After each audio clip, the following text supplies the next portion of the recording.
Welcome to my YouTube automotive channel. Today I have 2012 Chevy Equinox, and this video will be sort of a buyer's guide on what to watch for in these vehicles.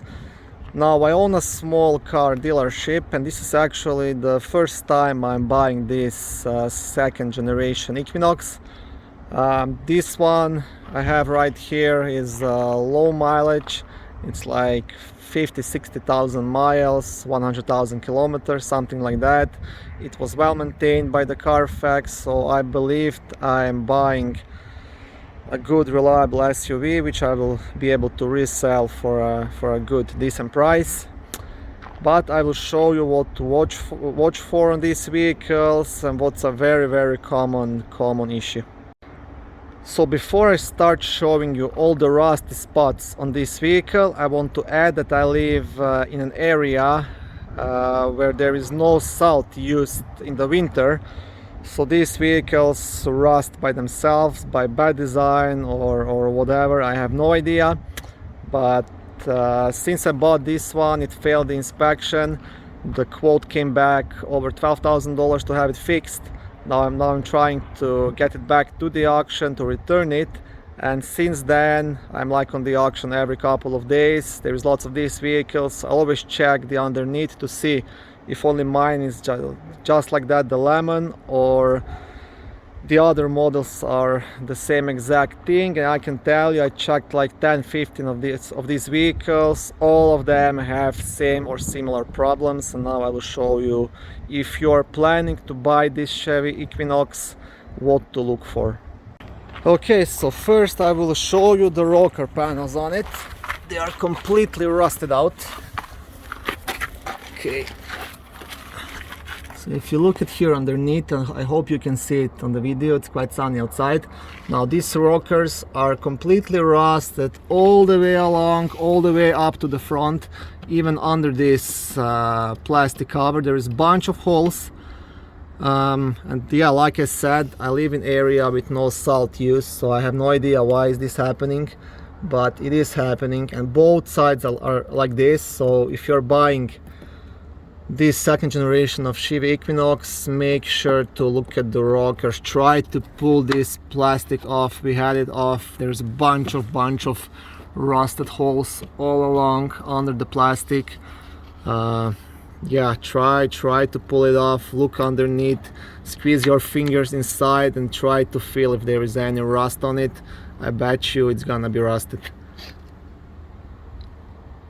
10 of them I checked, like 8 or 9 of them were completely rusted out, and it's a huge job to have the rockers fixed professionally. They have to be like cut out all the rust, and then the new rocker welded on top of it, and it's a big headache. And the other side is completely the same. Okay, so the second rusty spot, and which is actually a big safety issue, is front subframe rusting out. Now, I'm not sure if I'll be able to record this, but the front subframe is completely rusted out. Okay, maybe I can see the other side better.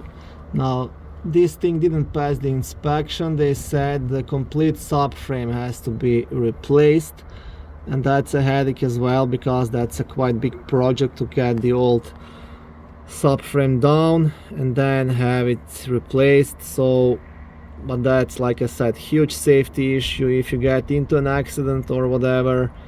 Yeah, I don't want even to imagine what could happen. And like I said, out of 10 SUVs I checked, okay, not all of them had rusted subframe, but around 5 of them did have it. And like I said, there is no salt use in the area I live in, so I don't want to even imagine what would happen to this car in some other area. So yeah, this is the second spot to check. So check the complete subframe, especially those connections. Try to see how it looks, if it's rusted out. I can't really zoom in enough, but when we had the car on a hoist, there was a bunch of really weak spots on that subframe, even a couple of small holes. So like 2 years from now, like the engine would probably fall down or whatever. That's the second big issue. And the third weak spot is just behind the rear bumper, the rear reinforcement bar. It's also completely rusted out. I will show you now this. Okay, I hope you can see it. It has a bunch of holes, it's a bunch of weak spots. So what would happen if this car would get into an accident, if somebody rear ends you?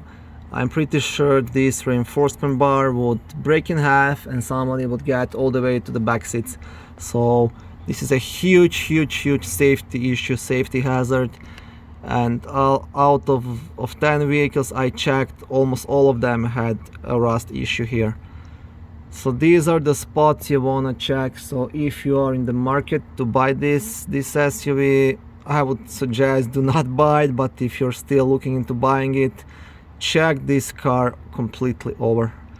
Check it completely over. Take it to a shop, pay a body shop for the inspection, have it on a hoist. Make sure there is no safety issues, there is no rust spots, because this is expensive fix. Like mechanical stuff, it's not too hard to fix, like whatever it needs, suspension, brakes, even the engine or transmission, you can have it fixed, replaced. It's not a big deal. But rust and body integrity of the vehicle, that's completely different story. So my suggestion is stay away from this SUV. If you have to buy the newer ones, like 2018, 19 or newer. I believe they had it fixed in these younger ones, but this one is 2012, and I know I checked a couple of 2010s, 2013s. All of them had the same problem. So this is something to keep an eye out. And yeah. Okay, yeah, so I hope this video was at least a bit helpful. I decided to record it just because I went through this with this SUV. I wanted to share my experience and save somebody else from doing the same mistake. I bought it online over the auction, and the auction was supposed to declare any major rust. They didn't, so I'm fighting it. But yeah, if you're buying from a dealership, if you're buying from a private person, do your due diligence, check the car over, take it to a shop, you know, have it lifted over, completely checked out, and yeah, save yourself a headache. Okay, thank you for watching this video. If it was helpful, please like it and consider subscribing and joining my YouTube automotive channel. On my channel there is lots of how-to videos, do-it-yourself videos, car reviews, product reviews and other similar automotive topics.